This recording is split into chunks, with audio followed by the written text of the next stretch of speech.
বিসমিল্লাহির রহমানির রহিম। আসসালামু আলাইকুম। আশা করি সবাই ভালো আছেন। ইসমাইল এগ্রোর পক্ষ থেকে আপনাদেরকে সবাইকে স্বাগতম। তো আমি এখন এই মুহূর্তে যেখানে অবস্থান করতেছি, আমার এটা হলো ঘাসের ক্ষেত, দেখতেই পাচ্ছেন। তো আসলে আমার এই ক্ষেতটা আজ থেকে প্রায় 7 থেকে 8 বছর আগে আমি ঘাস এখানে রোপণ করেছিলাম। তো এখান থেকে আমি প্রতিনিয়ত গরুকে ঘাস কেটে খাওয়াই। তো তারপরও চুল পরিমাণও ক্ষেতের কোনো পরিবর্তন হয়নি, ঘাসের মান সবকিছু কোয়ালিটি আগের মতোই আছে। তো আমি ঘাস কেটে নিয়ে গেছি এদিক থেকে, দেখতে পাচ্ছেন এই যে। তো এগুলো আমি মোটামুটি ভাবে ভালো করে পরিষ্কার করে আবার লাঙ্গল দিয়ে অথবা কোদাল দিয়ে আমি এগুলো ভালো করে পরিষ্কার করে কোদলে দিই এবং করব, ওই আপনার মাটি উর্বর করে দিব।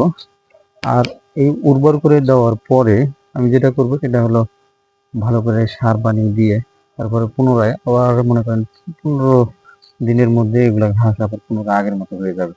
এই যে এখানে দেখেন, এই যে এই ঘাসগুলো কেটে নিয়ে যাওয়ার পরে প্রায় আবার আর অল্প কয়েকদিনের মধ্যে এগুলো আবার খাওয়ানো যাবে গরুকে। হ্যাঁ, তো আসলে আমাদের এখানে ঘাসের মান, জমির উর্বরতা সবকিছুই মোটামুটি ঘাসের জন্য উপযুক্ত। তো আশা করি যে সামনে আমার আরো ঘাসের জমি প্রয়োজন হবে, কারণ আমার গরু আরো বাড়াতে হবে। তো যেহেতু বর্তমানে 5টা গরু আছে, তো 5টা গরুর জন্য যে ঘাস আছে তাতে কিছুটা হয়ে যায়। আর আমাদের একটু আম, গরুর খড় যেটা সেটা আমাদের জমি থেকেই আসে। আসলে যার কারণে আমার ঘাসের জমি আর বৃদ্ধি করতেছি না। তো আমি ঘাস সম্পর্কে আমাকে অনেকেই অনেক কথা বলেন যে আসলে আমরাও ঘাস গাড়ি, কিন্তু ঘাসগুলা মরে যায়, গোড়া পচে যায়। এটার কারণ সম্বন্ধে যদি আপনারা আমার কাছে জানতে চান, তাহলে অবশ্যই আমি বলবো, ঘাসের ক্ষেতে যখন পানি থাকবে, যত উঁচালি ক্ষেত হোক না কেন, বৃষ্টির সময় অবশ্যই ক্ষেতে পানি বেড়ে যায়।